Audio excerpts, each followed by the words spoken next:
Je pense que l'enregistrement il marche. Il faut que j'enlève ma caméra pour après la remettre pour que ça défrose. Voilà. OK, alors c'est bon. Alors je vais zoomer même si vous voulez. Donc ça, c'est le Rambam, on l'avait déjà fait la semaine dernière, c'est qu'on avait vu que la question, on va essayer de voir la réponse, quoi. Donc, en fait, mais je repose la question, quoi, qui était une question simple. Donc ça, c'est le Rambam dans Perek 3 des rois, la Chassank. Donc il avait dit, Amelech asur lishtot derech shirkut, ça veut dire le roi, il ne doit pas boire en s'enivrant. Chez Nehemar, al lamlachim sheto yain, ce n'est pas bon pour les rois de boire du vin. Et encore une fois, donc là, c'est pas a priori un interdit de la Torah, ni quoi que ce soit, c'est un verset de Michelet. Donc c'est un conseil, ça veut dire, ça veut dire c'est ça, on sort un verset, voilà, de la Bible qui dit que c'est pas bien pour les rois de boire. Et donc simplement, par contre, ici, il va citer a priori une mitzvah. On avait déjà vu la semaine dernière, je pense qu'on avait déjà vu la mahloket, etc. Alors, en tout cas, le Rambam il explique que cette mitzvah de Ela Yehosek Torah, ou Vetsorke Israël Bayam Uvalaïla, simplement il faut qu'il s'occupe de la Torah et des besoins d'Israël le jour et la nuit, chez Nehemar, parce que le verset dit Vaïta Imo, elle sera avec lui, Vekarabo, Kol Yemechayav, et il le lira tous les jours de sa vie. D'accord? Et donc, la question que nous on avait eue, je pense que j'essaie de regarder, je ne me suis pas trompé. Ok.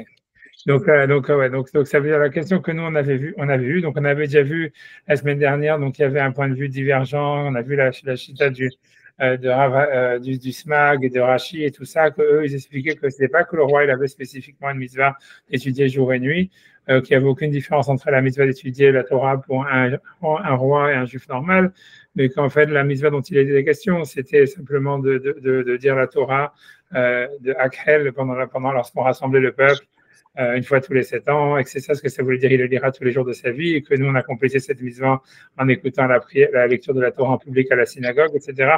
Donc tout ça, on avait vu la semaine dernière. Voilà, donc ça, c'était voilà, ça veut dire que voilà, que c'était en fait, pour dire en 2 mots, ça veut dire, comme on a déjà vu la semaine dernière, je répète que ça en 2 mots, c'est que sur la mitzvah d'étudier la Torah que le roi est là, on va dire, il y a 2 avis.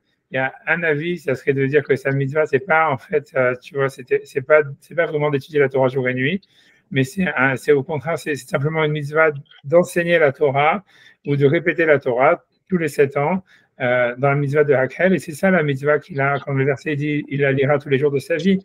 Puisque là-bas, il y a marqué clairement dans la Torah qu'on parle de Mishneh à Torah, donc la répétition de la Torah.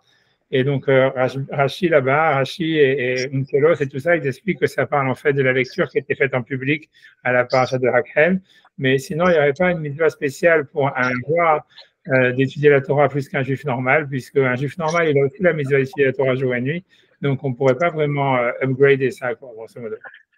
Donc, ça, c'est un avis, ça, c'était l'avis de Rashi tu vois, et du SMAG, c'est faire mitzvot Gedolot. Et ensuite, tu vois, donc ça, c'était un truc. Et ensuite, on avait vu, donc le Rambam, lui, il a un deuxième avis complètement différent. Dans cette halakha, lui, il pense que le roi, il a une mitzvah d'étudier la Torah plus qu'un juif normal. Et on avait vu qu'en fait, l'idée, selon ça, c'est un peu difficile, mais ça ne fait pas tellement bien dans les mots ni rien. Mais c'était que l'idée que mais c'est comme ça qu'on va dire plein de rabbanim, Rabbi Zalman Meltzer, des Rashi Shivot d'avant la guerre, quoi, des rabbanim d'il y a un siècle, ils ont expliqué ce Rambam, que lui, il explique que la mitzvah que le roi, il a d'étudier la Torah, elle est plus qu'un juif normal. Et comment c'est possible?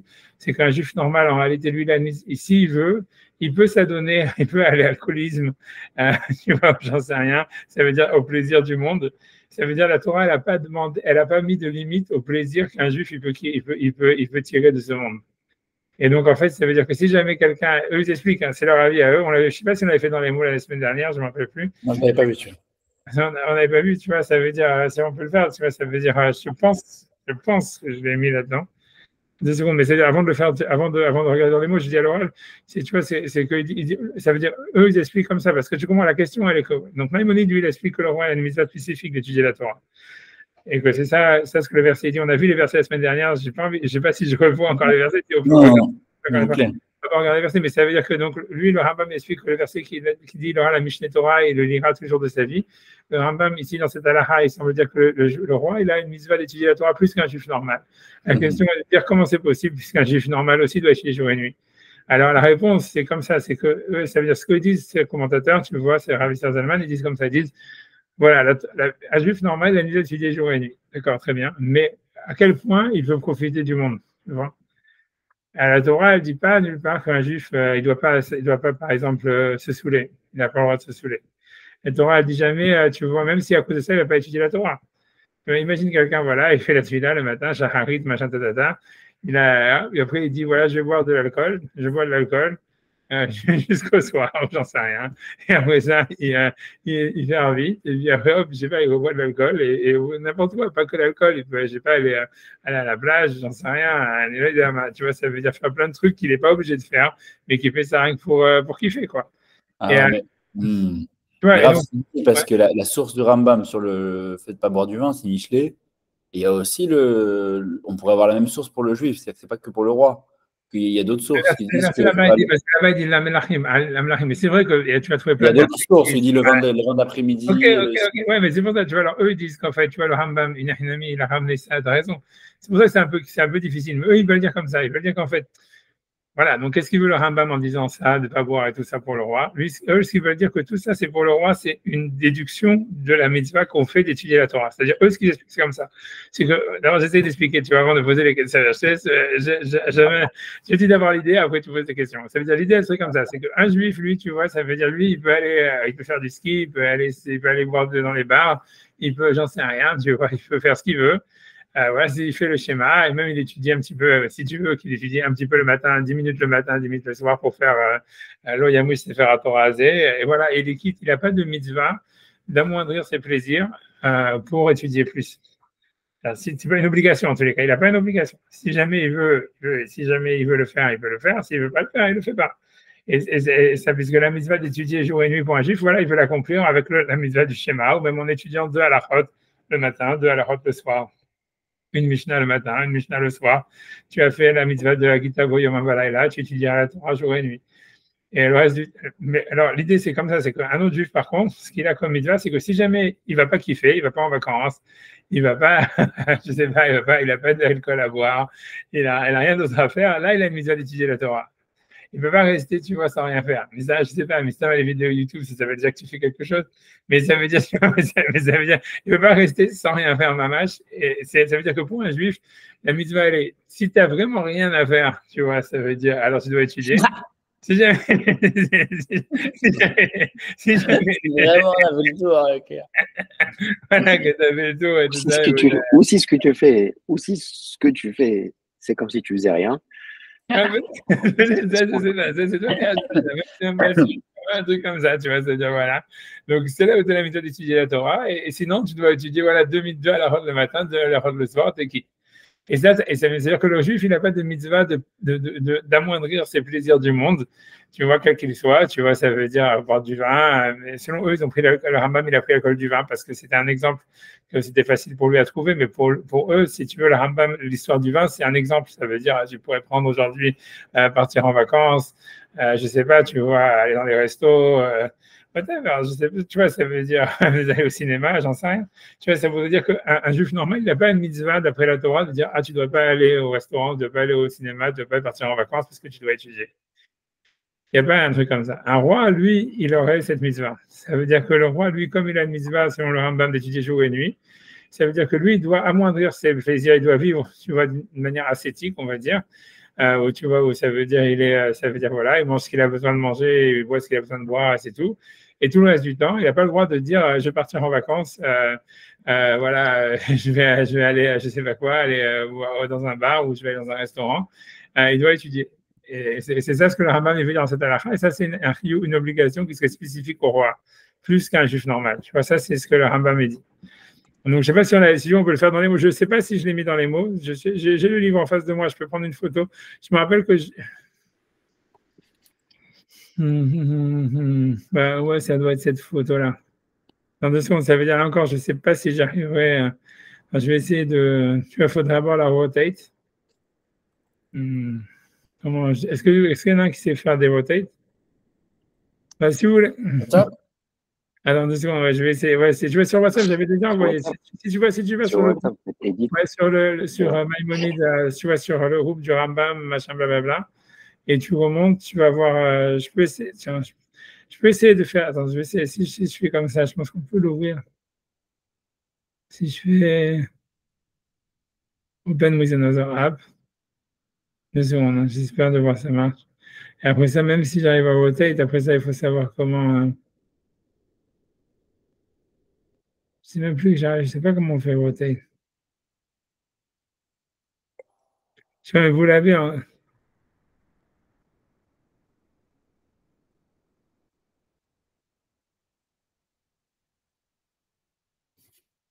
Vous l'avez, vous, en tous les cas. Je sais pas si vous voyez dans. C'est le Even ASL. Moi, je sais pas pourquoi. Je peux. Ah, je sais pas comment on fait. Est-ce que vous l'avez ou vous l'avez pas, vous? En train de regarder. Ouais, c'est dans le chat dans le chat Les rois des rois. ouais, des lois des rois. Si tu vas dans les photos, tu vois après les textes, tu vois après les textes, il y a une photo du Even Hazel, un livre qui s'appelle Even Hazel. En haut, il y a marqué Even. Ouais. Voilà, c'est ça. Mais je sais pas pourquoi quand tu l'ouvres, il sort couché. Et je sais pas Moi, comment. il est dans le bon sens. Je sais pas toi, Sacha. Ok, Je d'accord. repousse. Et après, je sais pas comment faire share screen dessus. Attendez, j'ai où C'est le. sur sur le Rambam, mais attendez, c'est celui de. Regarde, je te le push sur Limoud. Vas-y, Et ouais.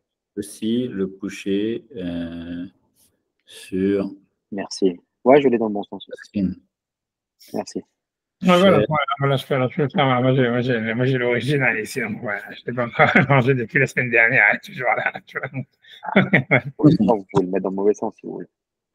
Alors, attends, je vais le lire de l'intérieur. Comme ça, on va le faire dans les mots, mais c'est, tu vois, c'est Rabbi Zalman Meltzer Rabbi Zalman Meltzer, c'est un très, très grand rab. C'était, je sais pas, tu vois, je sais pas quoi, je veux dire que c'était le rocher, c'était un rocher Shiva en Europe de l'Est avant, ça veut dire avant, tu vois, avant la guerre, quoi. Et c'est très Tu dis comment il s'appelle? Le livre, il s'appelle Even Hazel. Even Hazel, c'est un commentaire sur le Rambam. C'est un livre très. Ça veut dire, voilà, il a écrit. Ça fait 8 volumes à peu près, quoi. Et donc, c'était voilà, c'était le Rav de Slotsk.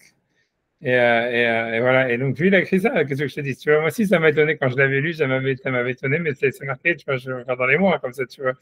Je n'ai pas inventé ni pris de. Ebenezer, c'est ça? Even Hazel, ouais. Tu vois, regarde, donc, tu vois, Aizer de l'Est. Hazel. Ah. Ezel, ça veut dire, je pense que je sais pas d'ailleurs c'est quoi de ça vient ce mot Even Ezel. Je me rappelle même plus. C'est lui ramène, c'est via Shafta et c'est la Even Ezel. Bah oui, ouais, c'est dans c'est pris d'une guerre. On l'a fait ensemble, d'Afka se passe où quand même. C'est quand il y a eu une guerre avec les Philistins et je me rappelle plus exactement. Je sais pas si ça ne termine pas par une vraie catastrophe à la fin cette histoire. Enfin bref, C'est pas avec c'est un Shaoul? passage dans Shmuel, c'est un passage dans Shmuel Aleph. Ah, mais c'est avec la guerre de Shaoul, je viens de le. Ah, c'est avec la guerre de Shaoul. Non, c'est de Quand Shaoul. Shaoul et Jonathan, ils sont. Ah, tu vas regarder, ouais, tu vas regarder. Moi. Ça, on peut regarder dans ces c'est facile. C'est bon. Je crois que je me rappelle que c'est le poteau indicateur. C'est ça ce que ça voulait dire. Rachid expliquait que c'était un endroit où les gens Oui, c'est exactement, c'est l'intersection. Ouais, c'était un truc qui était indiqué à l'intersection. Mais je ne me rappelle plus dans quelle bataille c'était marqué ça. C'était. Alors non, c'est pas. Non, C'est c'est ça, pas. Oui, si, c'est mon Shaoul où il a rassemblé trois. Shlosh Meot Elef Ish. Attention, c'est Shmuel Aleph, Perek Ça Bet, parce que va être Perek Yud ou Yud Aleph, un truc comme ça. c'est avant, je te dis, attends.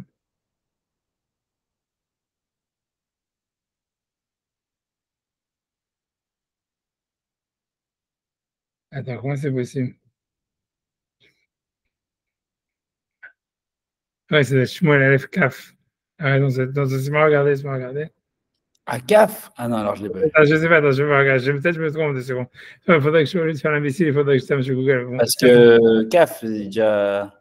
Au moment où il est roi, où il fait les guerres. attends, ça, en tout cas, je peux te montrer aussi 2 secondes. Bon, c'est complètement hors sujet. Hein. Bon, 2 secondes. 2 secondes. Il faut que je vois. Je vais y arriver, voilà, ici.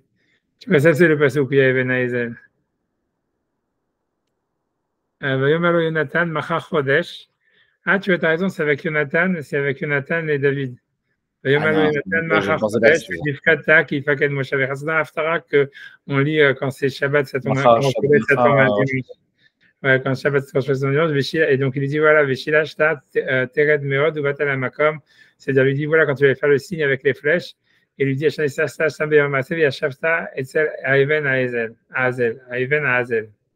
Maintenant, qu'est-ce qu'il dit Rachid sur Even Hazel? Donc, c'est avec l'histoire avec les flèches. C'est quand il dit de se cacher qu'il va faire dessiner avec les flèches. Alors, c'est Mark Hurston, ils ont traduit. Even Hazel, Even Shaita Ot Leolche Drachim. Voilà. C'est une pierre qui sert de. Parce que les asiles en araméen, tu vois, voilà, il te dit, ça veut dire la racine du mot, c'est Olche Aderech. Chen Tirgem Yonatan, Abba Eta, Even Eta, Even Aot. Ça veut dire la pierre du signe ou la pierre signalante. Voilà. Donc ça, c'est l'étymologie du nom du livre. Mais bon, peu importe, Sacha s'est endormi en écoutant ça. Voilà. Ok, donc peu importe. Donc ça veut dire, ok. Donc maintenant qu'on a vu le nom du livre, on peut lire le livre de seconde. Donc on va lire ce passage. C'est d'ailleurs sûrement le passage le plus facile de tout le livre parce que tous les restes, c'est toujours très très long. Donc voilà, donc si vous l'avez, je le lis. Donc il est. Et là, il est au sec. Donc, il dit qu'un homme, il doit être. Donc, il cite le Rambam qui dit donc qu'on est en train d'étudier, qui dit que le roi, il doit étudier la Torah tout le jour et la nuit, etc. Donc, il dit Yesh et Dagdek, il y a lieu d'être méticuleux, ça veut dire de poser une question. Bema Shekatav Rambam, sur ce que Maïmonide a dit, din meyuchad, un din spécifique, bemeler, en ce qui concerne le roi. Chez Divko Akatuv Batorah, que la Torah, elle aurait collé le roi, et d'avec, tu vois, elle aurait collé le roi dans la Torah. Yoter Misharam, plus que le reste du peuple. Chez Nehemar, Kol Yemei Chayav, tout ça c'est la vie du Rambam, puisqu'on dit c'est tous les jours de sa vie. Donc, Ulken Chayav Lasok Batorah. Donc, c'est pour ça que le roi il devrait s'occuper de la Torah. Yoter Misharam, plus que n'importe quel juif, plus que le reste du peuple. Il dit Vekaché, c'est difficile. De Bilchot Talmud Torah, parce que quand on regarde dans les lois de l'étude de la Torah, que Maïmonide lui-même il a écrit, Perek Aleph, dans le Perek Aleph, à la Hakav, dans le Havan, Katav, il dit là-bas, le Maïmonide en ce qui concerne les lois de l'étude de la Torah pour n'importe quel juif, il dit Ad Emat Chayav Lilmod Torah, jusqu'à quel point un homme est obligé d'étudier la Torah, Ad Yom Moto, jusqu'au jour de sa mort. Chez Nehemar, et en citant le même verset qui parle des rois, qui dit Penyasuru, ça veut dire, ça ne parle pas des rois, mais c'est un verset très similaire à ce qu'on dit sur le roi, que Moshe du peuple d'Israël lui dit fais attention d'étudier la Torah tout le temps, Penyasuru milvavecha, de peur qu'il se détourne de ton cœur, Kol Yemechayecha, tous les jours de ta vie. Donc il dit, on me voit des Edin Bekol Adam Israël, donc on voit que la mitzvah d'étudier la Torah juste tous les jours de sa vie, c'est une mitzvah sur tous les juifs. Et donc, en quoi le Rambam, il voit qu'il y aurait quelque chose de spécifique pour le roi, en quoi la mitzvah d'étudier pour le roi serait différente de celle pour tous les juifs. D'accord? Alors, il dit, venire les kan anu danin beisur hamelech. Donc, c'est pour ça, lui, il va lier ça avec le début de la lacha. Il dit, venire les kan anu danin beisur hamelech lishtot. C'est-à-dire que, ici, donc, on est en train de nous parler de le Rambam, il a introduit cette lacha, on va dire, en parlant de l'interdit du roi de boire de l'alcool. Bien qu'il voudrait se délecter dans l'alcool, dans la boisson. Un type qui voudrait être avec sa femme, beaucoup, tu vois, qui voudrait rester beaucoup avec sa femme. Là-bas, le Rambam, il va dire aussi que c'est interdit pour le roi. Donc ça, il dit ça, c'est des halachot qui sont pour le roi. Aval idiot, mais ça veut dire un juif normal, idiot, normal. Mutarlo l'etanek, lui, il aurait le droit de se délecter. Ça veut dire de boire de l'alcool ou de rester avec sa femme ou des trucs comme ça. Même si ça va entraîner qu'à cause de ça, il ne va pas étudier la Torah d'une manière nécessaire. Il y a shichut par l'alcool, ou beilot nashim, ou parce qu'il va avoir beaucoup de relations avec sa femme ou des trucs comme ça. Ça veut dire que pour un juif normal, interdit de ne pas étudier la Torah, c'est quand on n'a aucune autre chose, aucune raison de ne pas étudier. Ça veut dire, mais pour lui, aller au restaurant, par exemple, ça serait une raison pour ne pas étudier, ou aller faire un voyage, aller boire dans un bar, boire de l'alcool, ça serait une raison pour ne pas étudier. Tant que tu vas kiffer la Torah, tu n'as pas demandé de l'ascétisme. Chiaz, imhu, messir libo mea Torah. Donc, c'est qu'à ce moment-là, si jamais, par exemple, il n'a vraiment rien à faire, et au lieu de, je sais pas, de regarder une Mishnah ou un livre de Torah, il va, je sais pas, regarder un autre livre. Tu vois, c'est là où est-ce que le juif normal, il transgresserait l'interdit de ne pas étudier la Torah. Ou Penyasur milvavecha, ou ça veut dire qu'il enlève les paroles de Torah de son cœur. Kol Yemechayecha, tous les jours de sa vie. Torah. et tous les autres versets qui parlent d'étudier la Torah. Vaïn Besefer Ma'alot Torah, ok, les Bitkilato, Shemana Yotam, Mishloshim, Mitzvot Aseh. Voilà, ça n'a rien à voir. On dit que dans la Torah, on voit on a vu que quand quelqu'un étudie la Torah, il accomplit plus que 39 mitzvot positifs. Ou Mishloshim, Mitzvot Aseh, ou l'autre assez, j'imagine, habiter le Torah, l'autre assez. Je vais pas dire. Ou même, j'imagine, ou même l'autre assez. Ça veut dire, ouais, 30, ça veut dire 30 mitzvot positives et 40 mitzvot négatives. Habiter le Torah, c'est quelqu'un qui n'étudie pas la Torah. Et lui, il veut dire que, ça veut dire donc, tous ces interdits qu'il y a sur un juif normal, ça veut dire qu'ils ne peuvent pas le pousser à l'ascétisme. Tu ne peux pas dire à quelqu'un, comme tu dois étudier la Torah, donc tu ne dois pas aller au cinéma, ou tu ne dois pas aller dans un bar, ou tu ne dois pas aller au restaurant, tout ça, tu ne dois pas partir en vacances. Ça, c'est pour un juif normal. Ça veut dire, lui, c'est lui ce qu'il dit, c'est le Hazael qui dit, c'est pas moi. Hein, ça veut dire, tu vois, mais ça veut dire, c'est comme ça, c'est la manière qu'il a de rétablir la mitzvah, la question qu'il y a sur le Rambam. Tu n'as pas vraiment tellement de choix en réalité. Je ne vois pas comment d'autres, tu vois, ça veut dire, je ne sais pas comment tu pourrais t'en sortir d'expliquer comment le roi il a plus de mitzvah d'étudier la Torah que le juif, tu vois. Et on voit bien du langage du Rambam que c'est ça ce qu'il veut dire. Ça veut dire, on a l'impression que le roi, à cause de la mitzvah d'étudier la Torah, il a une mitzvah, il a d'ascétisme.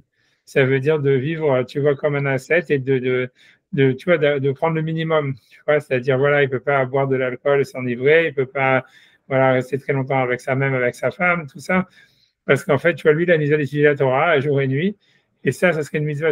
Voilà, un autre juif, il n'a pas cette obligation. Il peut le faire s'il veut, mais il n'a pas cette obligation. Ça, tu vois, c'est comme ça que, tu vois, enfin, en tout cas, c'est comme ça, en tout cas, que l'Even Hazel, et que voilà, qu'on voit c'est-à-dire, encore une fois, je répète, c'est deux avis dans la mitzvah, dans l'explication de la mitzvah du roi d'étudier la Torah. Rashi, on a vu la semaine dernière, etc., où il explique tout simplement que c'est une mitzvah simplement de lire la paracha pendant le Hakhel et de transmettre la Torah, d'être un symbole de la Torah, un symbole de la continuation de la Torah. Donc, c'est pas vraiment apprendre la Torah ou étudier la Torah, c'est surtout la lire en public. Et ça, c'est la mitzvah, et la mitzvah spécifique, elle est pendant les 7 années. Ça, c'est comme ça que Rashi, le Targum Onkelos, etc., ils expliquent la mitzvah de Karabo quand il est Mechayav, il la lira tous les jours de sa vie. C'est pas qu'il a une mitzvah d'étudier la Torah plus qu'un juif normal, c'est simplement qu'il a une mitzvah de représenter la Torah en public et de la lire en public, etc. Ça, c'est Rashi, et le Rambam lui dit qu'il a une mitzvah spéciale d'étudier la Torah. Et quelle est cette mitzvah spéciale d'étudier la Torah? On est obligé de dire que c'est parce que, voilà, comme il a dit le Even Hazel, qu'un juif normal, il n'a pas d'obligation d'ascétisme. Le roi, il aura une obligation d'ascétisme. Ok, très bien.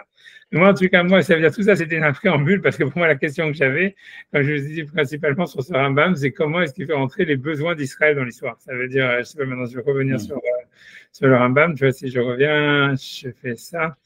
Voilà, et en fait, tu vois, ça veut dire la question que j'avais, c'est comment ça se fait qu'on nous dit que, tu vois, donc, ok, on comprend que la Torah, elle dit, on a vu les versets la semaine dernière qui disent qu'il doit lire la Torah jour et nuit, tu vois, les jours de sa vie, en tous les cas, mais d'où est-ce qu'il voit les tzorkei Israël, ça veut dire les besoins d'Israël? Comment est-ce qu'il fait rentrer ça là-dedans? D'où est-ce qu'il déduit que le roi, il doit s'occuper des besoins d'Israël jour et nuit? Et en plus, c'est un peu antinomique le fait d'étudier la Torah. Si tu t'occupes des besoins d'Israël, tu t'occupes pas vraiment de la Torah, quoi. Comment tu vois le Rambam, il fait comme si tu veux, il met ça comme si c'était une seule obligation. Et ça, c'est super bizarre parce qu'il n'y a pas vraiment de source à ça. Tu vois, ça veut dire a priori. Alors, je ne me rappelle plus qu'est-ce que moi j'avais voulu dire sur ça, des secondes. Des secondes pour que je remonte en haut.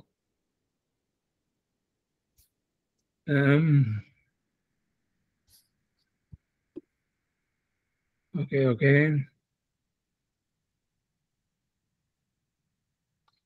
On a vu le Sifri aussi.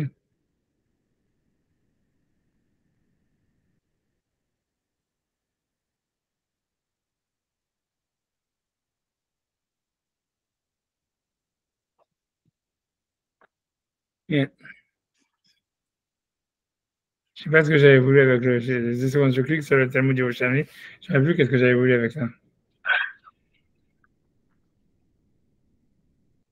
Ouais. Ça veut dire, voilà, j'avais ramené qu'en fait. Ouais. Ça veut dire, peut-être j'avais ramené ça comme preuve, je ne me rappelle même plus qu'est-ce que j'avais voulu avec ce Talmud Yerushalmi, mais je le fais quand même.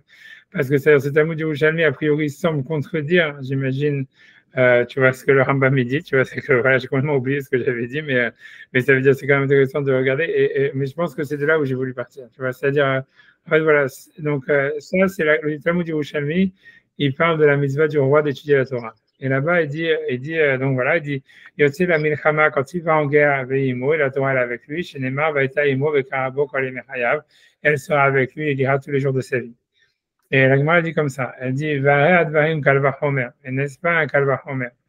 Uma immelech Israël, si déjà le roi d'Israël, Shaya Souk Betzorke Israël, qui en fait s'occupe des nécessités d'Israël, qui a une obligation de s'occuper des nécessités d'Israël, sur lui, on dit Vekara Bokol Yemechayav, donc la Torah elle a mis une obligation sur lui de lire la Torah tous les jours de sa vie.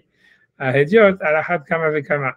Celui qui est un juif normal a plus forte raison que lui, il a une mitzvah d'étudier la Torah, tu vois. Et tu vois, parce que tu vois, ça semble un peu contredire. Tu vas te dire, moi, pourquoi j'ai ramené ce Yerushalmi justement? Parce que là, on voit que le Yerushalmi fait une relation entre le fait de s'occuper des besoins d'Israël et d'étudier la Torah chez le roi. Et donc, ça serait pour être la source, tu vois, de Maïmonide. Mais c'est sûr que ça contredit le fait, puisqu'on dit, voilà, si, tu vois, Maïmonide, il semble dire que le roi, il a une mitzvah d'étudier la Torah plus qu'un juif normal. Alors, la Gemara, elle semble dire, non, mais il y a un Kalvachomer, tu vois. Ça veut dire que si jamais le roi il doit étudier, Kalvachomer, un juif normal, il doit étudier. Et bon, on peut dire que c'est un truc moral, tu vois, c'est un truc moral.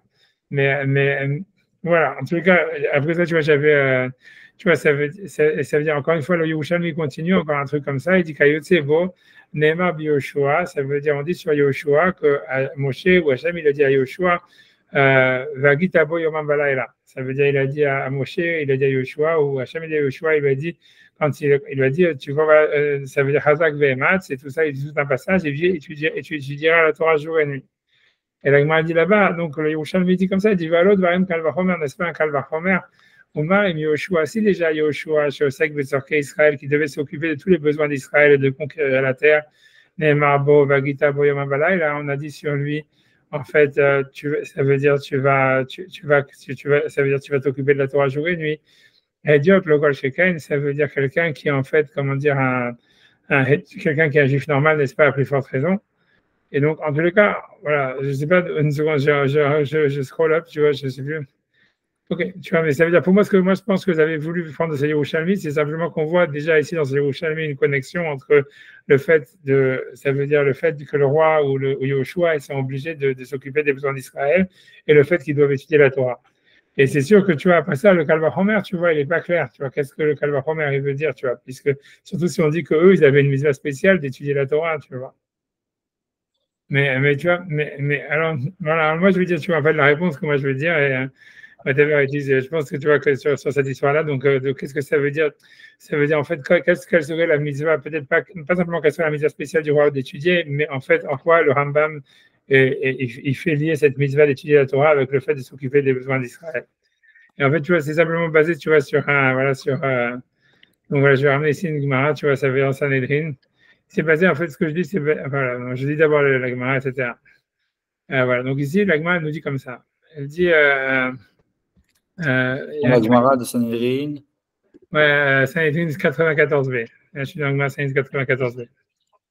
Donc là-bas, et ça parle en fait encore une fois du roi fétiche que j'arrête pas de ramener, puisque c'est un des derniers rois d'Israël et que tout le monde dit que c'est un sadique, etc., etc. Donc de Hiskiyahu et de Ishaïa, c'est le prophète qui va avec lui, quoi. Aussi pour la Gemara, Ishaïa, c'est le prophète extrême ultime, tu vois. Donc en fait, tu vois, l'idée c'est comme ça. Donc là-bas, quand tu regardes l'histoire, qu'est-ce qui est marqué? Il y a un passage dans Ishaïa qui dit ça. Il dit Vaya Bayom Ahu, et ce sera ce jour-là, il y a source Sivlo, Meal Shechmecha. Ça veut dire, ça prophétise, en fait, encore une fois, c'est Ishaïa qui prophétise la chute de Sancheriv. Encore une fois, si vous vous rappelez, c'est le grand-père de Nabucodonosor qui était venu faire un siège à Jérusalem et qui a détruit les 10 tribus, etc., mais qui ensuite a été décimé par une épidémie pendant le siège de Jérusalem, etc. Donc Ishaïa, où il prophétise la chute de Sancheriv. Et en disant comme ça, il dit Vaya Bayamahu, mais il dit d'une manière un verset très bizarre, il dit ce sera ce jour-là, Vaya Bayamahu, il y a Sorsivlo Ma'al Shechmecha, ça veut dire il va enlever son joug de tes épaules, Ve'ulo Me'al Savarecha, et voilà, encore une fois, tu vois, c'est toujours le même mot, le joug de ta nuque, Ve'chubal Ol Mipene Shamen.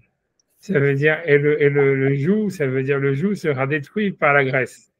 Qu'est-ce que ça veut dire? Grosso modo, ça veut dire que le bœuf, il va tellement être gros, c'est-à-dire toi, tu vas tellement être gros que ça va casser le joug qu'il y a sur toi. Tu vois. Alors, mais bon, c'est bizarre de dire ça, tu vois. Qu'est-ce que ça veut dire? Le joug, il va être cassé par la graisse. Alors sur ça, il dit, la Gemara l'interprète, Amar Rabbi Yitzhak Nafra, donc Rabbi Yitzhak Nafra, il dit, Huval Ol Shel Sancheriv, ça veut dire le joug de Sancheriv, il va être détruit, Mipnei Shimano Shel Chizkiyahu, par l'huile de Chizkiyahu. C'est-à-dire quoi par l'huile de Chizkiyahu? Parce que Shayat Dolek Bevate Knesiot ou Bate Midrashot, qui brûlait dans les synagogues et dans les Bate Midrashot.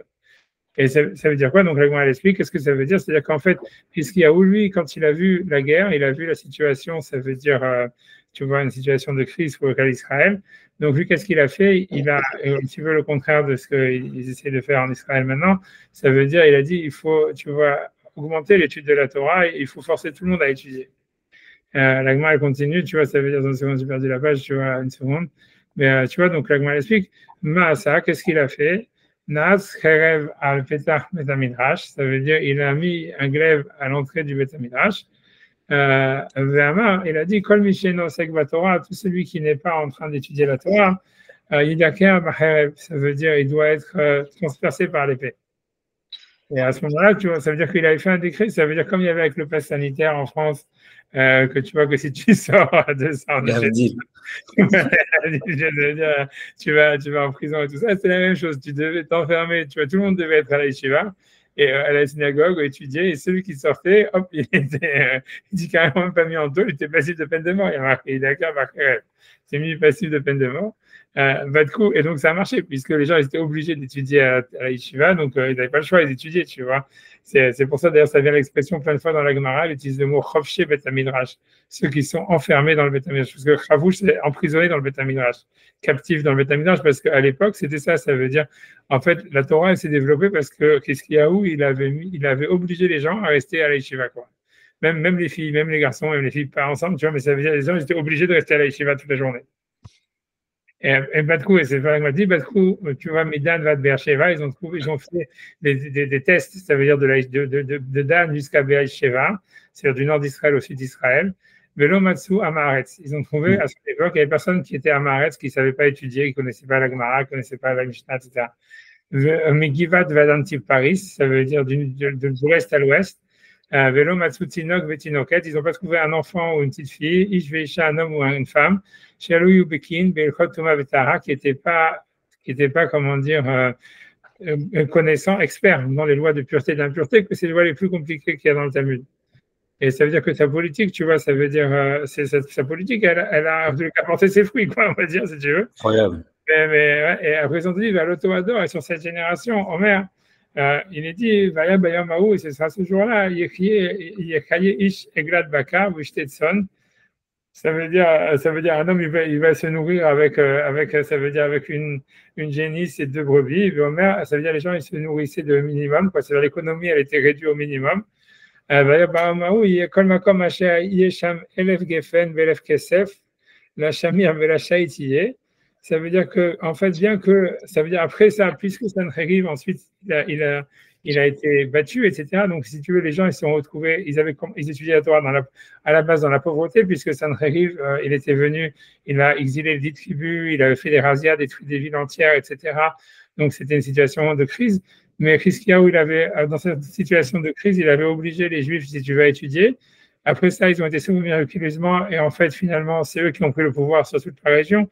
Et donc, puisque l'armée de Nabucodonosor, donc ça a été un renversement du jour au lendemain, quoi. Mais ils disent que même s'ils étaient devenus très riches, ça veut dire que voilà, Elef Kesef, Elef Shamir, et qu'ils pouvaient faire plein d'argent, ils avaient plein d'options business, comme il dit Rashi, ça veut dire qu'ils pouvaient faire plein d'argent si vous voulez. Malgré tout, Afalbiche Elef Gefen, Elef Kesef, Elef Shamir, Elef Shaïtiye, ça veut dire ils le laissaient, tu vois, ça veut dire ils s'en foutaient, ça veut dire la Shamir, Elef Shaïtiye, je ne sais pas comment ils ont traduit, attends, je regarde la traduction qu'ils ont mis, ça veut dire. Also, 1000 wine are worth 1000 silver coins. Ça veut dire qu'il pouvait faire beaucoup d'argent. Il laissait ça comme ça, tu vois, à l'abandon.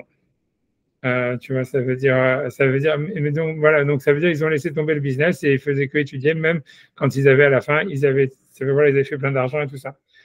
Si tu veux, la question de savoir, si tu veux, ça veut dire, la question, c'est comment ça se fait que Hiskiyahu, on n'a jamais vu que quelqu'un, tu vois, qui étudie pas, il est passible de peine de mort, tu vois. Surtout même les femmes, les filles, les garçons, les enfants, tu vois. Ça veut dire, il n'y a pas de, tu vois, c'est-à-dire pourquoi Hiskiyahu, si tu veux, il a fait ce décret et comment ça se fait qu'il a fait ce décret? Et tu vois, alors, le natif, tu vois, ça veut dire, j'ai pas pris la sauce d'Afka, j'ai le livre ici, je peux prendre une photo si vous voulez de cette idée que tu vois que c'est pas moi qui l'a dit, c'est le natif de Vologine. Tu vois, ça veut dire, voilà, le natif, voilà, bref, tu vois, c'était un arabe aussi d'avant la guerre, avant encore les Benaïzel, quoi, celui qui ouvre la première yeshiva, tu vois, et ça veut dire, lui, en fait, lui, il explique en réalité que ça veut dire qu'est-ce qu'il y a où il avait compris aussi par la prophétie qu'en fait, bon voilà, que ce qui se passait avec Sancherib, c'était une situation de crise. Ça veut dire que c'était quelque chose, tu vois, qui était, voilà, c'était pas pour rien qu'Hacham il avait amené la guerre. Et que, tu vois, donc, si jamais en fait il y avait la guerre, il fallait que, si jamais il y avait la guerre, c'était pour une raison. Est-ce que, si tu veux, c'est ce que Ishaïa dit dans la prophétie, etc., c'est que la raison, en fait, pour laquelle il y avait cette guerre, c'est parce qu'il fallait, en fait, renouveler la Torah. Il fallait, si tu veux, il fallait en fait, la guerre, c'était simplement un prétexte que Hachem, il avait trouvé pour, en fait, pour justement, pour les obliger à se dire, voilà, à étudier la Torah et voilà, et à se renforcer, si tu veux, dans le judaïsme, quoi. Mais que c'était ça le but.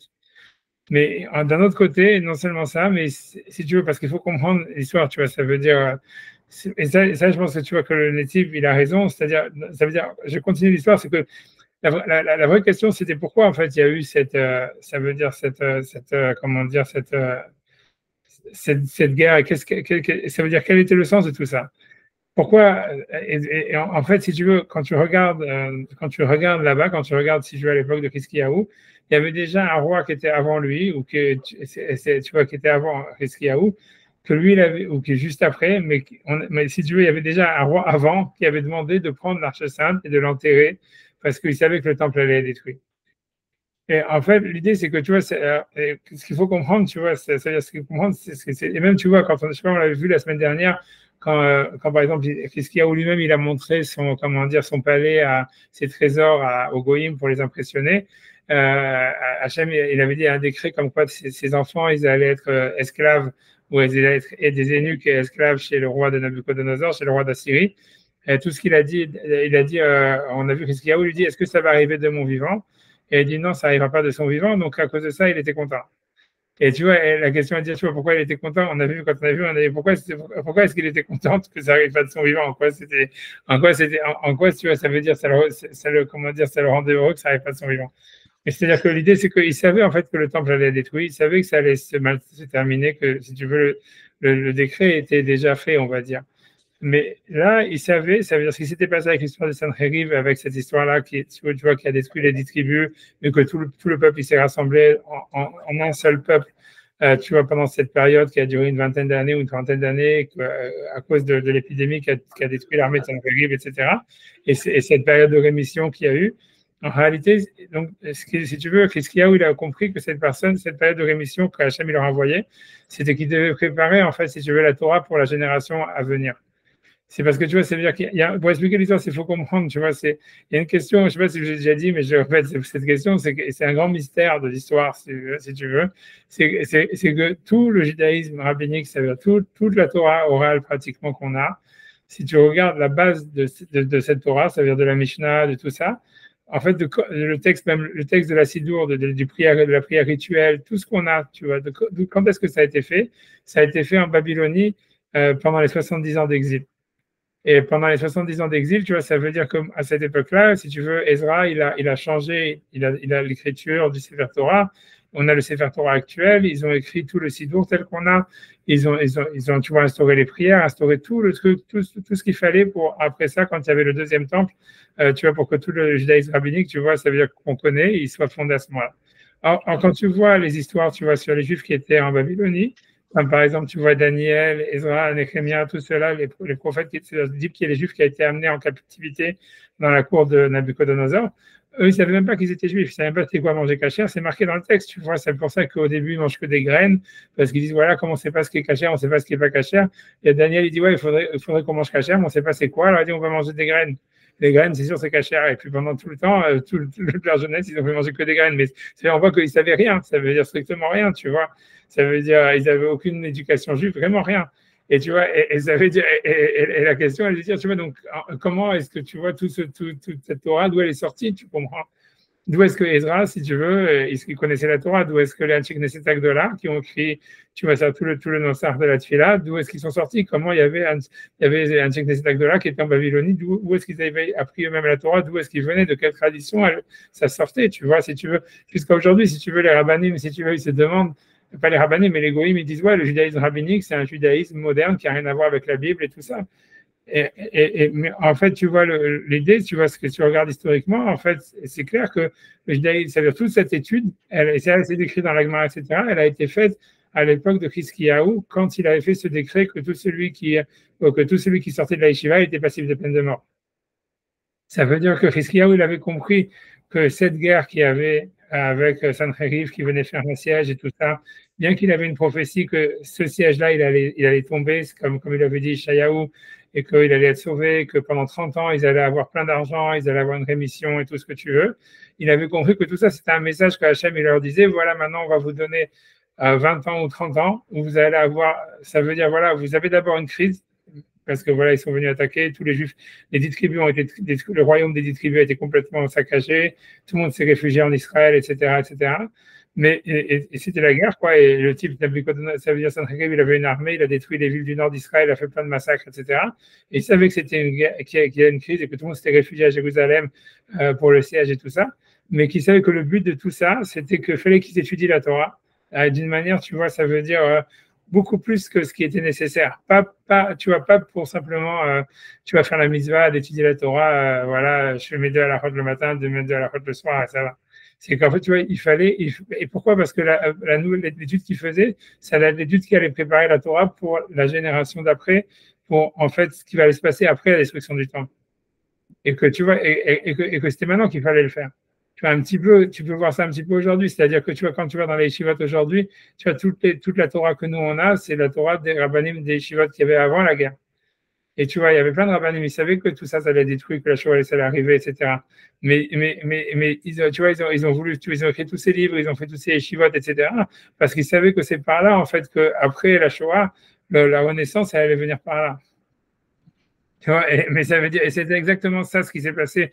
Tu vois, même, et ça, tu vois, le Netziv de Vologine, qui était celui qui a ouvert la première yeshiva, tu vois, après ça veut dire avant la Première Guerre mondiale.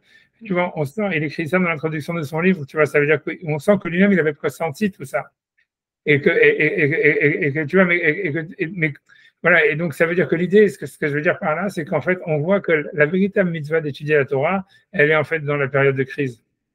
Ça veut dire que la Torah, en fait, si tu veux, elle prend un sens que quand que quand, en fait, il faut s'occuper, tu vois, si tu veux, des besoins du peuple d'Israël. Ça veut dire, si jamais tout va bien, alors, tu vois, étudier trop la Torah, ça peut être même quelque chose de négatif, tu vois, parce que ça devient comme du snobisme, tu vois, c'est comme, voilà, on va dire le dernier livre de Lévinas et tout ça, machin, blablabla, tu vois, on va faire des conférences avec Benny Lévy et tout ça, etc. Mais ça veut dire,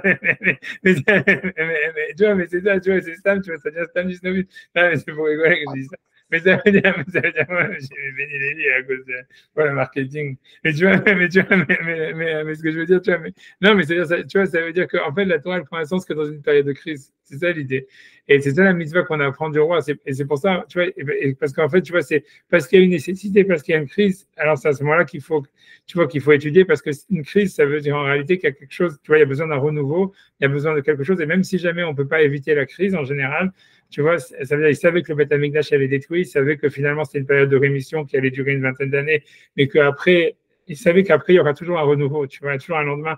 Et que le lendemain, tu le prépares maintenant, tu le prépares pas, tu vois, quand c'est là-bas, tu vois. C'est-à-dire, s'il n'y avait pas eu cette Torah de Chizkiyahu, tu vois, qui a permis d'avoir l'injecte des stacks de là, il n'y aurait pas pu avoir le retour de l'exil de Babylone, il n'y aurait pas pu avoir la reconstruction du deuxième temple, quoi, si tu veux. Et ça veut dire qu'ils préparaient déjà ça. Mais ce que moi, je veux dire, tu vois, c'est pas grave, c'est pas grave. C'est ça. Non, c'est pas grave, parce que pour moi, c'est difficile de me concentrer, tu vois, mais moi, c'est pas grave. C'est déjà mieux que d'enlever la caméra. Je préfère ça encore que d'enlever la caméra. Tu vois, mais bon, c'est pas grave. I'm back. Voilà, mais en tout cas, mon chidouche, c'était ça. Mon chidouche, c'était ça. C'était dans la séance, c'était de dire qu'en fait, parce que la question que moi j'avais, tu vois, c'était de dire, à part toutes les questions qu'on a vues, etc., c'est sur le Rambam qu'on a fait étudier, c'est, tu vois, comment est-ce que le Rambam, il lie la mitzvah d'étudier la Torah jour et nuit pour le roi, avec la mitzvah de s'occuper des besoins d'Israël, alors que cette mitzvah, c'est pas mentionné dans la Torah du tout, qu'il a une mitzvah de s'occuper jour et nuit des besoins d'Israël. Même, tu vois, ça n'est pas mentionné. Donc, moi, ce que je vais dire, ma réponse, c'est de dire, en fait, justement, l'idée, c'est que la mitzvah d'étudier la Torah jour et nuit, elle peut avoir un sens que si tu es dans une situation de crise jour et nuit. Et le roi, en fait, il doit se sentir comme il est, en fait, responsable de tout ce qui se passe. Il doit se sentir en crise. Et c'est à cause de ça que lui, il a une mitzvah d'étudier la Torah, parce que, voilà, il doit trouver des solutions. Il doit trouver des solutions à un problème de crise. Et plus la crise, elle est grande, plus, en fait, il faut étudier, tu vois. C'est ça l'idée, tu vois. Et ça veut dire, parce que l'étude de la Torah, en fait, elle prend tout son sens quand c'est une situation de crise. Et c'est pour ça que, c'est ce que l'Agmar dans Sanhedrin a dit, que Chizkiyahu, il a demandé, il a fait ce décret que tout celui qui sort du Beth Midrash, il soit tué, etc., que quand il y avait la guerre, que quand il y avait le siège de Jérusalem, que quand ça avait commencé, tu vois, l'oppression par Sanhedrin, parce qu'en fait, il avait compris que tout ça, en fait, tout ce qu'Hachem il voulait, c'était leur donner l'opportunité de renouveler la Torah pour préparer la Torah pour le monde d'après la guerre, tu vois. Et tu vois, c'était ça l'important. Et quand tu regardes dans la suite, tu vois qu'après, tu vois, quand Hiskiyahu il est mort, ça veut dire Ishaïa et tout ça, et les prophètes, tu vois, si tu veux, Jérémie et tout ça, ils attaquent Israël parce qu'ils ont dit, voilà, la génération de Hiskiyahu, eux, ils ont écrit leurs livres, ils ont fait tout ça, ils ont étudié tout ça, ils ont laissé un héritage, et vous avez laissé tomber, donc à cause de ça, vous allez être détruits, et vous allez être exilés par Nabucodonosor. Et ça veut dire, et tu vois, c'est exactement, tu vois, ça ressemble vraiment beaucoup quand tu regardes à la Shoah et ce qui s'est passé avec les Yeshivot en Europe de l'Est avant la Shoah, et ensuite, tu vois, la construction de l'État d'Israël. Ça ressemble énormément à ce même processus que tu vois, en fait, à l'époque de Hiskiyahu, où il y avait, tu vois, où les gens, ils ont étudié la Torah comme des fous, et que tu peux te demander même pourquoi, tu vois. Et qu'après ça, il y a une sorte d'abandon qui s'est fait parce que, tu vois, les gens se sont demandé, mais justement, pourquoi?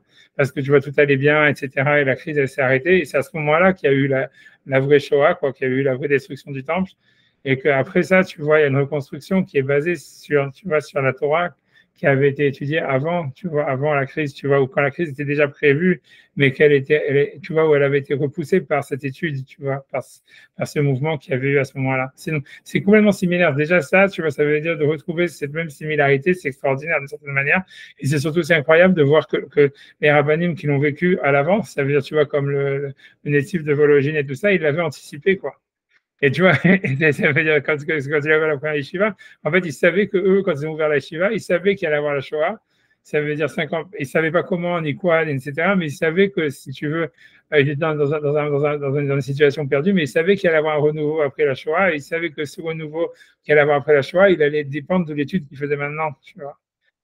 Et tu vois, c'est exactement, tu vois, et c'est ça l'histoire de Hiskiyahu, parce que pour lui, c'était le fait que quand il y a une crise et que la crise, tu vois, elle va, on sent que cette crise-là, elle va passer, ça veut dire qu'il y en aura une autre qui va pas passer, tu vois, et que si Hachem il envoie la première qui va passer, c'est parce qu'il veut qu'on prépare le chemin, tu vois, pour celle d'après, tu vois, pas pour celle d'après, mais pour celle qui est après, celle d'après, quoi, si tu veux.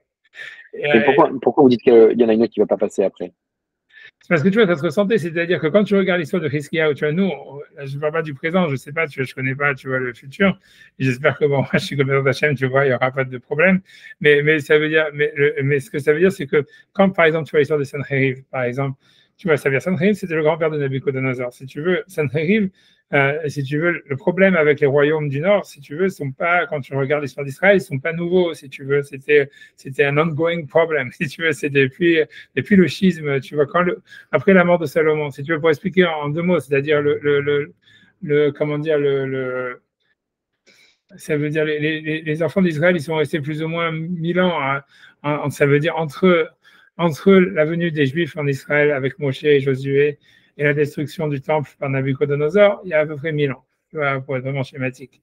Et tu vois, et ça veut dire, et ça veut dire,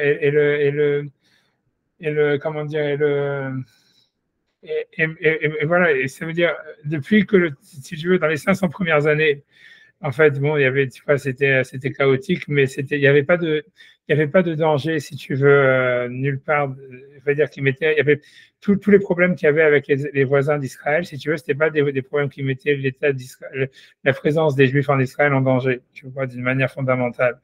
Ça veut dire, quand tu vois, à l'époque du roi David, surtout à l'époque de Salomon, si tu veux, les Juifs ont été les premiers à s'organiser, on va dire, dans toute la région. Ce qui a fait, si tu veux, que à l'époque de Salomon, ils avaient, si tu veux, une sorte d'hégémonie sur toute la région.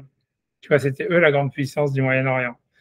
Ça n'a pas duré longtemps parce qu'évidemment, ils se sont battus entre eux. Et si tu veux, quand il y a eu le schisme, c'est-à-dire quand les 10 tribus se sont séparées, tu vois, du royaume de Juda, en fait, tu vois, les deux États, ils étaient bâtards, ils étaient faibles, si tu veux. Et en fait, c'est à ce moment-là où tu vois les États du Nord, ça veut dire le Liban, la Syrie, l'Iran, tu vois l'Iran, tu vois si tu veux, ils ont commencé à devenir prépondérants. Et en fait, si tu veux, le choix de la plupart, ça veut dire il y a eu deux choix mauvais qui ont été faits par, tu vois, par les Juifs, si tu veux, pour tout ça, pour symboliser pendant ces 500 années, tu vois, qui sont passées, ça veut dire qui ont été faits. Les rois d'Israël, ça veut dire des 10 tribus du royaume du Nord, eux, ils ont en fait voulu s'allier avec, si tu veux, avec l'Iran ou avec la Perse, etc. Mais justement en se mariant avec des princesses non juives et compagnie, et aussi en prenant le culte des dieux de là-bas, quoi. Tu vois, il y a comme dit la soumission pour prendre le truc de Welbeck, quoi, truc comme ça, tu vois. C'était ça, en fait, les 10 tribus. Et tu vois, ça veut dire. Ouais, c'était une mauvaise solution parce qu'en fait, si tu veux, ça s'est mal terminé parce que voilà, si tu veux, le pouvoir du Nord, il a été de plus en plus. Israël, en plus, qu'ils avaient, comme Hachem, il était super énervé contre eux, donc il leur envoyait Stam des calamités les unes après les autres, des sécheresses, des trucs comme ça, et blablabla. Donc c'était déjà, tu vois, c'était assez catastrophique, quoi qu'il arrive. Et finalement, tu vois, Sancheriv, quoi, qui est le grand-père de Nabucodonosor, il en a eu marre, puisqu'il demandait des impôts toujours plus grands, plus grands, plus grands, et la soumission était, tu vois, c'était toujours, il fallait se soumettre toujours plus, plus, plus. À un moment, les Juifs, ils ne pouvaient même plus payer les impôts, donc il est venu, il a fait la razzia, il a tout détruit, et puis c'est tout. Il a pris toutes les tribus, ça veut dire toute la population, il les a exilés, sauf ceux qui se sont enfuis en catastrophe dans le royaume d'Israël. Ça veut dire une grande partie des 10 tribus, elle s'est réfugiée, en fait, tu vois, dans le royaume de Juda, qui était resté ouvert, tu vois, si tu veux. Qui les accueillaient comme des réfugiés, quoi. Maintenant, le royaume de Juda, lui, il avait fait une autre politique aussi calamiteuse, c'était de s'allier avec Pharaon, qui était, si tu veux, la puissance numéro 2, qui était, tu vois, le contre-pouvoir par rapport à Nabucodonosor. Ce qui a finalement aussi été catastrophique, puisque finalement, Nabucodonosor, il est venu attaquer Pharaon, et quand il a dû attaquer Pharaon, il est passé par Israël, tu vois, pour tout raser en même temps, tu vois.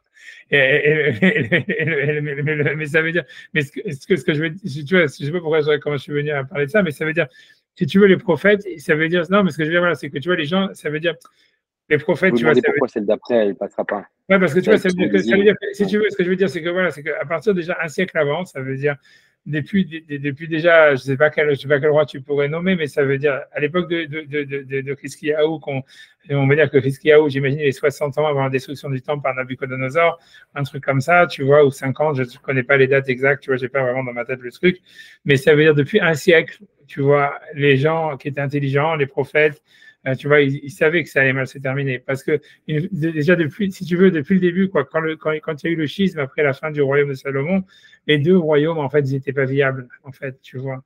Ça veut dire aucun des deux royaumes était viable. Ça veut dire, parce que tu vois, il y avait, si tu veux, parce que voilà, le royaume d'Israël, de Juda, il n'avait pas accès à la mer. Tu vois, donc même s'il avait, tu vois, de quoi avoir une économie, tu vois, bon an, mal an, tu vois, ça veut dire agricole, mais c'était tout petit, tu vois, et il n'avait pas de quoi se protéger non plus tu vois, de l'Égypte ou, tu vois, des puissances environnantes. Alors, et le Royaume du Nord était dans la même situation, trop petit pour se protéger par rapport à l'Iran ou tu vois, ou à l'Irak. Donc, ça veut dire les deux, depuis le début, en réalité, si tu veux, depuis le schisme, c'était, tu vois, presque sûr que ça allait mal se terminer, tu vois, c'était qu'une question de temps. Et tu vois, et ça veut dire, et c'est ce que les prophètes, ils n'arrêtent pas de dire dans toute la Bible, tu vois, ça veut dire, la seule manière, c'est que, voilà, faire teshuva, ça voulait dire que les 10 tribus, au lieu de commencer à s'allier avec les types du Nord, ils commençaient à aller au Beth Amikdash 3 fois par an, et qu'ils se réunifient avec Israël. Là, il y avait une solution, tu vois, mais ça a toujours été, tu vois, voilà, une solution rejetée par tu vois, par les gouvernants successifs qu'il y a eu en Israël. Et tu vois, mais voilà, mais ce que je veux dire, voilà, c'est pour ça qu'en fait, donc, il voyait la crise venir. Tu vois ce que je veux dire? Maintenant, ils savaient aussi, tu vois, que par exemple, il y a eu des rois qui étaient des tzadikim, tu vois, comme Hiskia ou plein de choses, donc qui ont eu des victoires, si tu veux, qui avaient des miracles et tu vois, des victoires militaires ou des choses comme ça, qui faisaient qu'ils étaient sauvés. Mais c'était toujours, tu vois, on peut prendre l'exemple, par exemple, de Hiskia, ou si on prend après la bataille, tu vois, le siège de Jérusalem de Sancheriv, où Sancheriv, son armée, elle est décimée par une épidémie.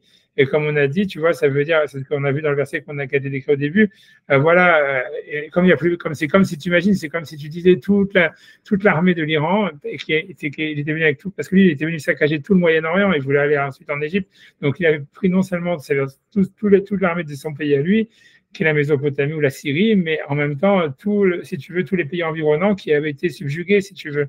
Tous ceux-là, ils sont retrouvés morts du jour au lendemain dans une épidémie au siège de Jérusalem. Et donc, ça veut dire que quand c'est arrivé ça, tu imagines, je ne sais pas si tu vois avec les lignes d'approvisionnement, tout ça à l'époque, ça nécessitait, tu vois, c'était, je ne sais pas, la Gemara donne des chiffres, mais je ne sais pas à quel point, tu vois, c'est de l'armée de Sancheriv, mais c'est comme l'armée de Nabucodonosor, c'est la même chose, elle a impressionné toujours tous les historiens. Mais c'est-à-dire que ça veut dire au niveau, rien que tu vois les lignes de ravitaillement, tout ça, etc., tout ça, ça s'est retrouvé FKR, ça veut dire qu'il n'y avait plus personne pour les prendre. Ça veut dire les Juifs, tu vois, ils ont donc si tu veux, ce qui s'est passé après ça, c'est que les Juifs qui s'étaient tous rassemblés à Jérusalem et dans le sud, tu vois, les rescapés de tous ces massacres qui avaient été faits par, si tu veux, par les royaumes du Nord, évidemment, tu vois, ils se sont retrouvés avec des terrains, des vignes, ce que tu veux, un terrain qui va jusqu'à l'Irak pratiquement, qui pouvait, tu vois, conquérir gratuitement, si tu veux prendre, tu vois, pour eux, tu vois, c'est tout. Mais, et donc, c'est ça ce qui s'est passé, tu vois, si tu veux, mais Hiskia, il savait que ça ne pouvait pas durer. Ça veut dire, il disait, voilà, ok, tu vois, ok, on a ça, maintenant, qu'est-ce qu'on va faire? Tu vois, c'est que Hiskia, tu vois, c'est ce que Ishaïaou lui dit, voilà, tes enfants, ils vont être pris comme eunuques dans le royaume, par Nabucodonosor, le petit-fils de Sancheriv. Et si tu veux, Hiskiaou, il n'a même pas le truc de dire, comme on l'avait la dernière fois, de dire, ah ouais, comment je vais faire, comment on pourrait s'en sortir de ce décret? Lui, il voit que c'est impossible, tu vois, il sait que ça va arriver. Donc il dit, ok, c'est pas de mon vivant. Et il dit, voilà, bon, on va étudier la Torah maintenant, et tu vois, on va se préparer pour qu'est-ce qui va se passer quand on va être en exil en Babylonie, tu vois. On va préparer, tu vois, la Torah de Babylonie, la Torah qui va faire, parce qu'il y avait une autre, parce que Ishaïa, il n'arrête pas de dire non plus, mais le temple va être reconstruit, on va revenir après. Donc ils étaient en même temps certains de la destruction du temple et donc de l'exil et tout ça, d'une Shoah, si tu veux. Nabucodonosor, tu vois, c'était comparable à la Shoah, tu vois, c'était des massacres et tout ce que tu veux. Mais ils savaient que ça allait arriver. Même si maintenant, tu vois, ils avaient eu toute cette période où tu vois, voilà, c'est les imbéciles, tu vois, les prophètes imbéciles qu'ils n'arrêtent pas de dénoncer. Ishaïa, eux, ils disent, voilà, Hachem, il nous a sauvés, c'est super. Tu vois, tu vois, ça veut dire pour ça que, tu vois, voilà, ils pensaient que tout allait très bien. Tu vois, c'est ce que, tu vois, Ishaïa n'arrête pas de dénoncer, mais ça veut dire, tu vois, ça veut dire, Ishaïa comprenait bien que c'est pas parce que même si il y a une période de rémission, même si, tu vois, tu peux te dire, ah voilà, ça y est, on est les rois du monde et tout ça, ils savaient que ça veut dire, c'était pas, même sans avoir une question de Emouna, pas de Emouna, voilà, ça veut dire que ce n'était pas viable sur le long terme. Tu vois, la population, elle avait déjà été décimée par Sancheriv. Tu vois, ça veut dire, quelles que soient les raisons, tu vois, le pharaon était en pleine excitation, lui aussi, tu vois. C'est-à-dire que si Nabucodonosor lui-même, pour une raison ou pour une autre, tu vois, il recevait un échec, c'est sûr que c'est les Égyptiens qui allaient venir. C'était pas photo qu'en fait, ça allait pas durer, quoi. Ça veut dire, c'était pas viable, tu vois. C'est comme, tu vois, j'ai fait 1 million et toi, tu as gagné au loto, maintenant, qu'est-ce que tu fais? Tu vois ce que je veux dire? C'est un peu ça, quoi. Et à l'échelle d'un pays, tu vois, c'est OK. Tu vois, si tu es un être humain normal, tu peux dire, OK, je te garde dans mon compte en banque pour mes enfants et c'est tout. Mais c'est pour un être humain, pour un pays, même avoir gagné 50 millions ou 100 millions, c'est rien, tu vois ce que je veux dire. Si tu peux pas produire l'argent, ça veut rien dire que tu en aies beaucoup dans tes caisses, tu vois, c'est un peu la même chose. Ça sert à rien d'avoir un terrain, si tu vois, tu as pas la population ni le truc, tu vois, pour pouvoir le gérer, tu vois. Donc, en fait, donc ils savaient que c'était quelque chose, tu vois, c'était bizarre, tu vois, pour eux. Tu vois bien, cette période, elle était bizarre. Ça veut dire pourquoi Hachem nous a fait ça. Tu vois, ça veut dire, si déjà Hachem voulait détruire le temple, alors que ça ne rêvait bien qu'il détruise le temple, si jamais, tu vois, il voulait nous sauver, alors tu vois comment ça se fait qu'on a une situation où on sait que ça ne va pas durer, tu vois. Donc, ça veut dire, voilà, donc les imbéciles, tu vois, eux disaient, les autres prophètes que Ishaïa, ils fustigent, qui étaient comme des faux prophètes, ils disent, non, Hachem nous a fait des miracles, ben, les miracles ils vont continuer tout le temps, c'est normal, n'ayez pas peur, tout va très bien, il faut s'amuser, tu vois, Hachem, on est béni d'Hachem, Hachem, il aime le Beth Amikdash est là pour nous protéger, il ne sera jamais détruit, tout va très bien, et on est là pour tout le temps, tu vois. Et Ishayahu leur dit non, ça veut dire, Hachem, c'était un avertissement, et Hachem nous a fait ça parce que tu vois, en fait, il y a quelque chose qui va arriver, on ne pourra pas l'éviter, mais maintenant, tu vois, il faut qu'on se prépare. Et tu vois, et Ishaïa, tu vois, ça veut dire, et Hiskiaou, il était, si tu veux, qui était son beau-père, son genre, tu vois, ça veut dire, tu vois, ça veut dire, il a été d'accord avec lui, c'est ce qu'il a fait comme, il a compris que même si on ne savait pas tu vois, ce qu'il fallait faire, il savait que ça allait venir que par l'étude de la Torah, la solution. Pas parce que ça allait sauver, ça allait empêcher la destruction du temple, mais parce qu'au moins, ça allait surtout. C'est-à-dire que l'idée, pour lui, c'était la même chose d'enterrer l'Arche Sainte. Ça revenir à dire, maintenant, il faut que nous, on étudie la Torah, parce que la Torah ne sera plus dans l'Arche Sainte. La Torah, elle va être maintenant dans ceux qui l'étudient. Et c'est ça le décret qu'il a dit, que tout celui qui sort du Beth Midrash, il est passible de peine de mort. Et il savait que c'était ça ce qui allait amener la solution. Et en fait, c'est vrai, tu vois, ça veut dire que, en fait, ce qui s'est passé, c'est OK, Nabucodonosor il est venu, etc., etc. Les Juifs, ils ont été exilés. Il y avait plein de Juifs qui ne savaient même pas qu'est-ce que ça voulait dire d'être Juif, comme Daniel, comme tous ceux qui étaient pris qui ont été pris justement dans la cour du roi, tout ce que tu veux, même Mordechai, Esther, des meufs qui sont prises, tu vois, comme, tu vois, qui sont violées comme, tu vois, whatever, tu vois, qui sont utilisées, on ne sait pas exactement comment, ça veut dire, mais en fait, il y a eu comme il y avait tu vois, le reste des sages de cette période-là qui ont été exilés aussi, qui avaient été exilés avant, et qui avaient, en fait, si tu veux, puisque Nabucodonosor, pour un décret complètement stupide, ça veut dire, lui croyait que c'était eux, lui aussi, il avait vu le danger par là-bas, et donc lui, il s'était dit, OK, il les avait exilés en avance. Donc, si tu veux, il les a coupés du reste du peuple. Mais ça veut dire que du fait qu'il les a coupés du reste du peuple, eux, ils étaient aussi d'une certaine manière préservés. Et ça leur a permis, en fait, tu vois, d'établir la grande assemblée et toute cette période, pendant tous ces 70 ans, en fait, de rétablir, si tu veux, toute la structure, en fait, de la Torah, telle qu'on la connaît aujourd'hui, si tu veux. Et d'avoir un évo, etc. Tu vois, que Mordechai, il faisait partie de ça, tu vois, Mordechai, Ezra, Nehemia, tous ceux qui ont fait le retour, tu vois, tous ceux qui ont fait le retour, qui ont construit le deuxième temple, etc., et qui ont élaboré, tu vois, tout un système qui a permis, alors que les Juifs ne savaient même plus qu'ils étaient Juifs, même ceux qui étaient entrés en Israël, c'est tous mal avec des noms juifs, ils ne savaient même pas ce que ça voulait dire.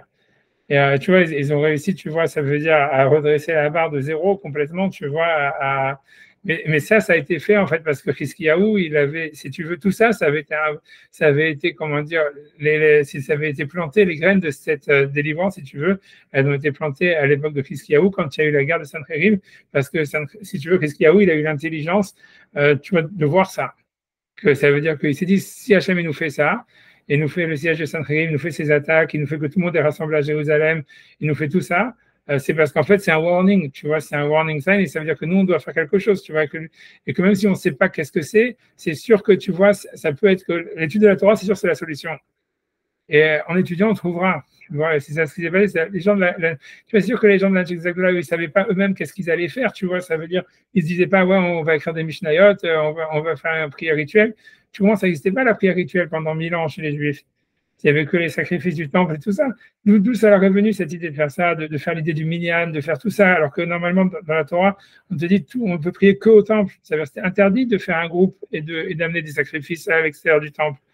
Et eux, ils ont dit non, on peut faire un minyan et on va faire un kaddish et ça va remplacer le temple et tout ça, etc.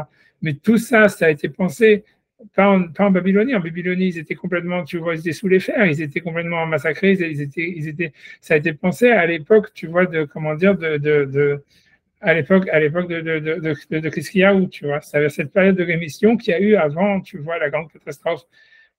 Parce qu'ils avaient vu ça tu vois, comme une sorte de. Ils avaient compris que c'était, comment dire, un warning, je sais pas comment dire, une mise en garde, tu vois, une mise en garde et une opportunité qu'Hachem lui mettait pour se préparer, tu vois. Et qu'eux, ils ne devaient pas rater le coche de ça. Tu vois, ça veut dire que, voilà, et je te dis, mais que d'une certaine manière, si tu veux, si tu regardes un peu en Europe de l'Est, tu vois, celui qui a écrit ça, c'est le Netziv de Vologine, qui a ouvert la première yeshiva de Vologine, je ne sais pas quand est-ce qu'elle a été ouverte, mais c'est en 1800 quelque chose, tu vois. En fait, c'est avant la Première Guerre mondiale, mais ça veut dire, c'est-à-dire qu'ils ont compris la même chose, ça veut dire, ils se sont dit, ils voyaient que c'était une situation de crise pour le judaïsme, que ce soit, tu vois, à cause de l'assimilation, de la Scala ou des choses comme ça, et que ça ne pouvait pas durer comme ça avait duré pendant 500 ans en Europe, tu vois, jusque dans les ghettos et tout ça, etc. Donc, il allait avoir quelque chose, il allait avoir un grand cataclysme. Ils savaient qu'en fait, tu vois, ce qu'il fallait, c'est étudier. Et même s'ils ne savaient pas de sens, tu vois, quand tu lis les livres qu'ils ont écrits, c'était des livres, tu vois, c'est de la recherche théorique qu'on n'a jamais fait ça dans la Torah avant. tu vois, de dire c'est quoi le din de je sais pas quoi, tu vois, ça veut dire comment on est en train de faire même maintenant, tu vois, c'est quoi les lois du roi, machin, blablabla, etc. C'est-à-dire cette manière de réfléchir, c'est quelque chose qui n'existait pas vraiment avant les yeshivot.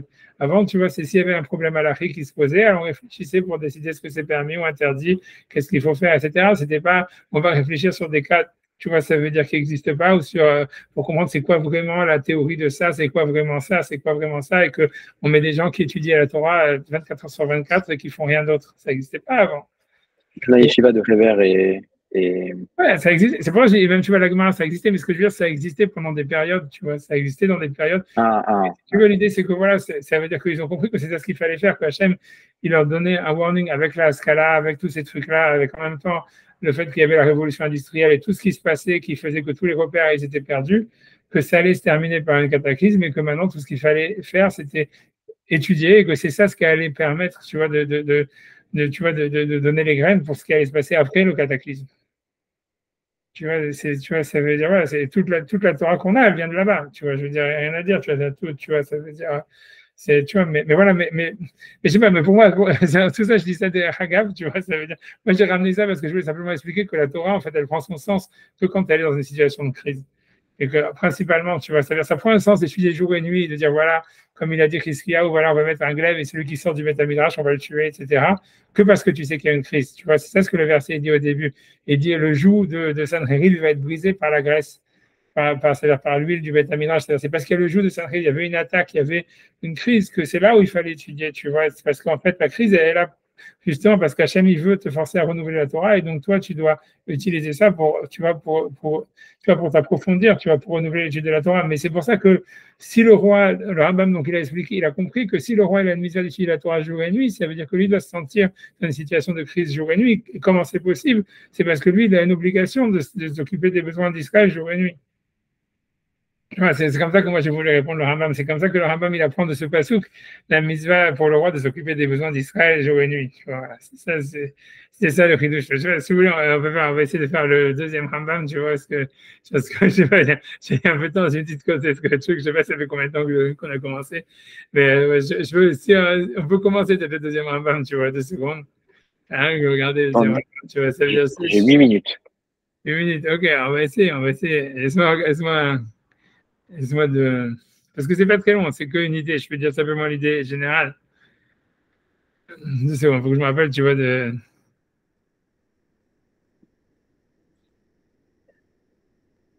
J'essaie de me rappeler. Hein.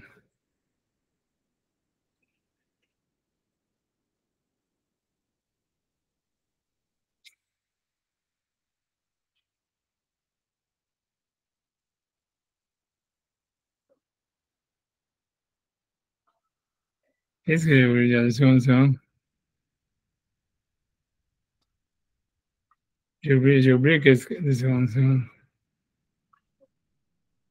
On va le faire le Rambam. Et, je ne sais pas ce qu'on arrive, parce que moi-même, je ne me rappelle plus ce que j'avais voulu dire sur ça. Je me rappelle de la question que j'avais, je ne me rappelle plus la réponse, tu vois, c'est à quel point je ne suis plus dans le coup, tu vois, parce que tu vois, à cause de... Donc ça, c'est le Rambam dans la Lacha avec les autres. Donc, on a fait la semaine dernière avec les autres. Et donc là, si tu veux, on va faire la question, on va lire le Rambam à la question. Donc, le Rambam dans la Lacha il reprend sur l'histoire de la sexualité du roi, en disant, tu vois, ça veut dire... alors que c'est très bizarre, parce qu'il en a déjà parlé, on a vu, et en fait, ça va être ça la question, mais je lis, je traduis d'abord. Donc il dit avec un loyer chatouf benachim. C'est-à-dire que le roi, à part qu'il ne doit pas être dans l'alcool, il ne doit pas être aussi, tu vois, voilà, chatouf benachim, ça veut dire, comme je dis, la traduction des mots, c'est submergé par les femmes. Il ne doit pas être submergé par les femmes. Mais même s'il n'en avait qu'une seule, ça veut dire qu'il ne faut pas qu'il soit submergé par elle. Donc, ça veut dire qu'il ne faut pas qu'il se trouve toujours avec elle, Kisha Atipshim, comme le reste des imbéciles. Je vais beaucoup commenter dans le cours de cette expression, Kisha Atipshim, le reste des imbéciles. Parce que pour moi, c'est un truc, tu vois, c'est pas simple. Le Rambam, il a dit cette expression qui est très étrange, tu vois. Ça veut dire pourquoi il a fait tout le monde le reste des imbéciles. Parce que le passage qui dit ne donne pas aux femmes ta force. Ça veut dire, bref, tu vois, qu'a priori, ce pasouk aussi, il n'a rien à voir. Et c'est pas un pasouk qui parle vraiment du roi là-bas. C'est vrai que ça commence en parlant du roi, mais l'Agma, elle explique le pasouk, tu vois, pour tout le monde. Tu vois. C'est-à-dire que l'idée, c'est que l'Agma, elle pense, l'idée, c'est qu'on apprend de ce pasouk qu'un homme, plus il a des relations sexuelles, plus en fait, il s'affaiblit physiquement et plus il écourte sa vie. Ça veut dire une femme, plus elle a des relations sexuelles, plus elle s'allonge sa vie, plus elle grandit de l'énergie, plus elle a de l'énergie. Et un homme, plus il a des relations sexuelles, plus il s'affaiblit et plus il écourte sa vie. C'est pour ça que le verset dit Ah, titane nashim chelecha, ça ne donne pas aux femmes ton énergie, parce qu'en fait, tu vois, tu la transmets aux femmes, quoi. Mais je ne sais pas pourquoi est-ce que lui, tu vois, ici, c'est pas ce qu'ici, tu vois, c'est ça, l'histoire d'être submergé vers les femmes. Donc, il dit, la Torah, donc ça veut dire que la Torah, donc lui, il continue en disant, la Torah, elle a fait, ça veut dire, elle a été makpid sur le fait que son cœur ne soit pas détourné. Chez Neymar, velo yasour les vavos, puisque le verset dit que son cœur ne soit pas détourné. Shilibo ou lève, et donc là encore le Rambam va dire une autre expression très étrange. Il dit Shilibo ou lève kol kehal Israël. Ça veut dire que le cœur du roi, c'est le cœur de toute l'assemblée d'Israël. Les fichar, c'est bizarre, tu vois, qu'est-ce qui sort, d'où est-ce qu'il veut dire avec ça? Il dit les fichar dipko akatu la Torah. C'est pour ça que la Torah, la Shem, il a voulu coller le roi à la Torah. Il était un Misharaam plus que le reste du peuple. C'est Neymar, Kol Yemechayav, parce qu'il a marqué tous les jours de sa vie. Et donc, tu vois, ça même, il est très bizarre parce qu'on ne comprend pas vraiment, tu vois, c'est-à-dire, ça veut dire, on ne comprend pas vraiment qu'est-ce qu'il veut, tu vois. Et ça veut dire, je vais essayer, tu vois, je vais poser la question, ça veut dire de manière technique, je vais expliquer en deux mots. Il y a une question, il y a une contradiction, si tu veux, il y a une question technique sur le Rambam, déjà, sur ce qu'il ramène ici. C'est parce que le Rambam, il a dit que, si on regarde, tu vois, avant, le Rambam, il avait dit qu'il y avait un interdit pour le roi d'avoir plus que 18 femmes.